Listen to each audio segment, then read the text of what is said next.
Hello students, welcome to Saraswati international academy. आज हम 10th standard maths के लिए हमारा रिवीजन का थर्ड पार्ट करने जा रहे हैं। लास्ट वीडियो में एक क्वेश्चन में थोड़ा सा एरर रह गया था, तो उस क्वेश्चन को आज हम पहले सॉल्व करेंगे। उसके बाद देखेंगे कि चैप्टर 1 में आप एक्स्ट्रा क्वेश्चंस कैसे सॉल्व कर पाएंगे। तो देखते हैं आज के लिए। चलिए, लास्ट टाइम मैंने जो MCQ दिया था आपको, जिसमें मैंने एक गलती से जो मैंने आंसर निकाला था ये वाला P1 P2, ये एक्चुअली होता है इसके लिए LCM।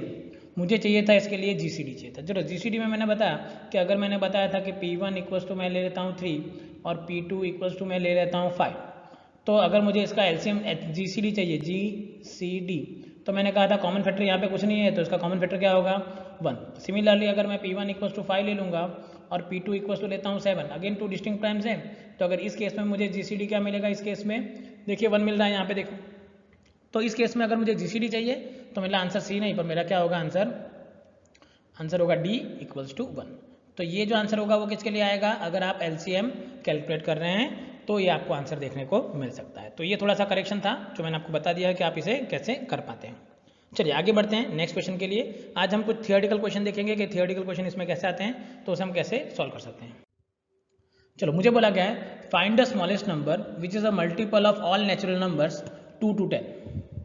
मतलब वो 2 का मल्टीपल भी होना चाहिए, 3 का मल्टीपल भी होना चाहिए, 4 का मल्टीपल भी होना चाहिए, 5 का मल्टीपल भी होना चाहिए, 6 का मल्टीपल भी होना चाहिए, 7 का मल्टीपल भी होना चाहिए, 8 का भी होना चाहिए, 9 का भी होना चाहिए और 10 का भी होना चाहिए।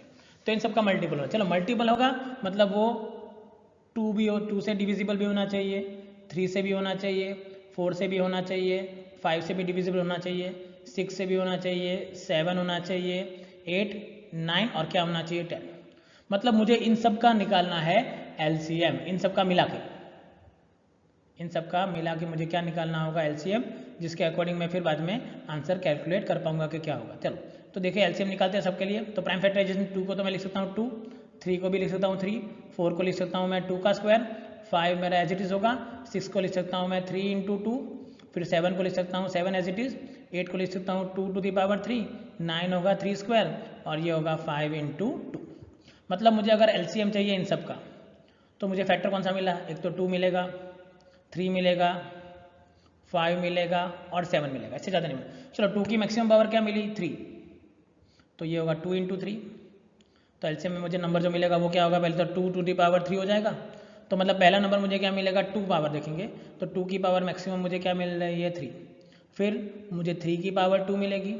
अब बचा मेरे पास 5, तो 5 की पावर तो 1 ही आ रही है और 7 बचा 1 टाइम, तो उसका आंसर भी क्या आएगा 1। तो इसे मैं सकता हूँ 8 × 9 × 5 × क्या होगा 7। चलो, 8 5 ज़ा 40, 9 7 ज़ा 63, तो मुझे करना है 63 × 40। चलो, 63 × 40 करेंगे तो 63 4 ज़ा 4 3 ज़ा 12, 1 कैरी फॉर 6 4 ज़ा 24 एंड 25। सो देयरफॉर आपका आंसर क्या होगा 2520। तो 2520 एक ऐसा नंबर मिलेगा जो 2 से भी डिविजिबल होगा, 2 का मल्टीपल भी है, 3 का भी है, 4 का भी है, 5 का भी है, 6 का भी है, 7 का भी है, 8 है, 9 और 10 सबसे डिविजिबल होगा ये नंबर। तो ये होगा मेरा स्मॉलेस्ट नंबर। तो इस तरीके से मैं इसे फाइंड आउट कर सकता हूँ। तो आई होप आपका आइडिया जाएगा कैसे करेंगे। तो ये एकदम सिंपल तरीका है जिससे आप इसे फाइंड कर सकते हैं। चलो नेक्स्ट देखेंगे, नेक्स्ट क्वेश्चन क्या दिया है वो देखो। चलो, नेक्स्ट बोला गया find the largest number dividing 110, 62 and 92, leaving the remainder 5 6 and 1। मुझे एक ऐसा लार्जेस्ट नंबर चाहिए जो इन सबको डिवाइड करने पर रिमाइंडर क्या आना चाहिए 5 6 और 1। मतलब कि सपोज अज्यूम करता हूँ कि लेट नंबर बी x, तो मुझे क्या बोला गया कि मैं 110 को जब x से डिवाइड करूंगा तो मुझे कोई क्वेश्चन Q1 मिलेगा प्लस रिमाइंडर क्या मिलेगा 5। सिमिलरली अगर मैं 62 को उस नंबर से डिवाइड करूंगा तो मुझे क्वेश्चन मिलेगा Q2 और रिमाइंडर मिलेगा 6।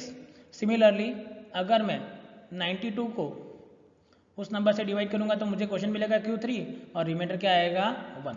इसके ऊपर से मैं लिख सकता हूँ कि x × Q1 वो क्या होगा 105 होगा। सिमिलरली नेक्स्ट होगा x × Q2, तो मुझे करना है 6, तो ये होगा 56। और नेक्स्ट होगा मेरे पास x × Q3, तो वो होगा 91।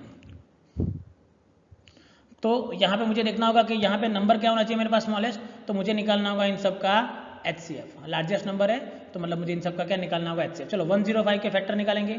तो 105 को मैं लिख सकता हूँ 5 2 ज़ा 10 और 21 × 5 होगा, 25 को लिख सकता हूँ मैं 7 इंटू 3 इंटू 5, फिर 56 है तो ये होगा 8 इंटू 7, मतलब ये क्या होगा अगेन 2 की पावर 3 इंटू 7 होगा। फिर नेक्स्ट होगा मेरे पास 91, तो 13 इंटू 7 आपके पास क्या मिलेगा 91। तो अगर मैं उसमें हाईएस्ट कॉमन फैक्टर देखने जाऊंगा तो वो क्या मिलेगा 7, मतलब कि वो लार्जेस्ट नंबर कौन सा होगा 7। जब इस आप इसे डिवाइड करोगे तो आपको अलग अलग रिमाइंडर क्या मिलेगा 7, तो मेरा आंसर होगा, आंसर इज 7।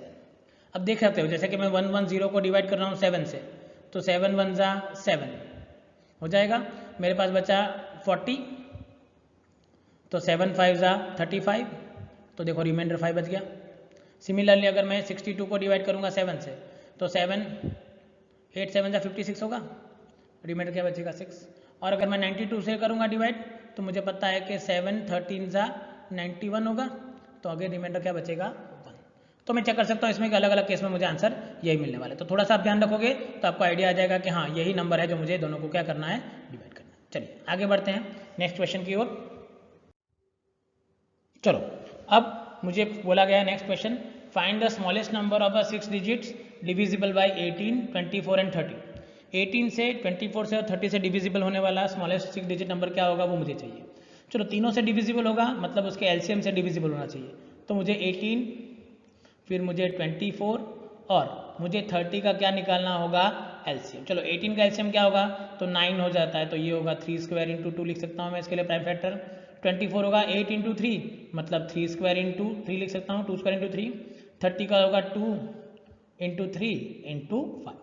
चलो अगर मुझे तीनों का एलसीएम चाहिए तो मैं क्या लिखूंगा, 2 की मैक्सिमम पावर होती है 3, 3 की मैक्सिमम पावर है 2 और मेरे पास है 5, तो ये हो जाएगा 8 इंटू 9 इंटू 5। 8 5 जा 40 एंड 9 4 जा 36, सो देयरफॉर 360 क्या होगा मेरे लिए पहला आंसर होगा। मतलब कि मुझे ऐसा 6 डिजिट नंबर चाहिए जो 360 से एक्जैक्टली डिविजिबल होना चाहिए। तो स्मॉलेस्ट 6 डिजिट नंबर पहले तो मेरे पास कौन सा होगा, स्मॉलेस्ट 6 डिजिट, तो मुझे पता है कि वो होता है 10000, 6 5 टाइम 0 हो जाएगा। अब ये डिविजिबल है कि नहीं, इसलिए मुझे क्या करना होगा, डिविजिबिलिटी करनी होगी। तो मैं क्या करता हूँ सीधा देखो, मैं 6 डिजिट नंबर वाले को, ये 7 डिजिट हो गया सॉरी, तो मुझे 6 डिजिट नंबर जो मेरे पास है 1 के पीछे 5 0 लगा दूंगा मैं, 2 3 4 एंड 5। अब इसे मैं डिवाइड करूंगा 360 से। चलो पहला डिविजिबल होगा 2 से, तो आई विल गेट 720।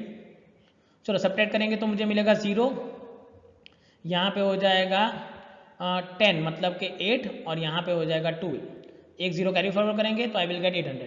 चलो 7 से करो तो 0, 7 6 42, 4 कैरी 7 6 21 एंड ये क्या होगा 25, तो हो गया इससे, तो 0। अभी 10 होगा तो यहाँ पे होगा 8, यहाँ पे होगा 2, वापस 0 ले लो कैरी फॉरवर्ड तो आपको वापस मिलेगा 7, तो वापस आपको क्या मिलेगा 2520। चलो सब्ट्रैक्ट करेंगे तो मिलेगा 0 और ये मिलेगा 280। चलो अब क्या करूंगा कि जब भी मुझे स्मॉलेस्ट नंबर चाहिए तो सबसे पहले इन दोनों का क्या कर दो सब्ट्रैक्शन, और जो सब्ट्रैक्शन का आंसर आए वो इसे क्या कर दो अंदर ऐड। तो मेरे पास है पहले तो मुझे करना होगा 360 माइनस 280, तो इसका आंसर क्या होगा 80, और देयरफॉर मेरा आंसर जो होगा वो होगा 100000 प्लस 80, सो देयरफॉर मेरा आंसर होगा 100080। That will be my final answer. कि इसमें मैं कह सकता हूँ कि जो मेरा डिविजिबिलिटी टेस्ट है और मैं जो कैलकुलेशन कर रहा हूँ उसके अकॉर्डिंग मेरा 3 डिजिट नंबर क्या होगा 00080। अगर इसी में लार्जेस्ट केस पूछा जाए तो आपको क्या करना होगा, सीधा देखो अगर लार्जेस्ट केस है तो आपको लेना होगा 99999 6 टाइम्स और उसे आप डिवाइड कर दो 360 से। अब जो भी आंसर आएगा लास्ट में रिमाइंडर, उसमें से सीधा इसको क्या करो, सीधा माइनस करना 999, जैसे कि अगर 6 आया तो 99999 माइनस 6 कर दो रिमाइंडर, तो उसके अकॉर्डिंग आपको जो आंसर मिलेगा वो क्या होगा, इसके लिए लार्जेस्ट डिजिट होगा। तो ये देखा आपने कि फर्स्ट चैप्टर में आप किस तरीके से question extra 1 mark question 2 marks question किस तरीके से पूछे जा सकते हैं। तो एकदम सिंपल तरीका है जिसमें आप इसे फाइंड आउट कर पाएंगे। तो नेक्स्ट वीडियो में हम अब चैप्टर नंबर 2 स्टार्ट करेंगे, उसके एमसीक्यू क्या होगा उसके लिए डिस्कशन हम करेंगे नेक्स्ट वीडियो में। So thank you very much for watching this video.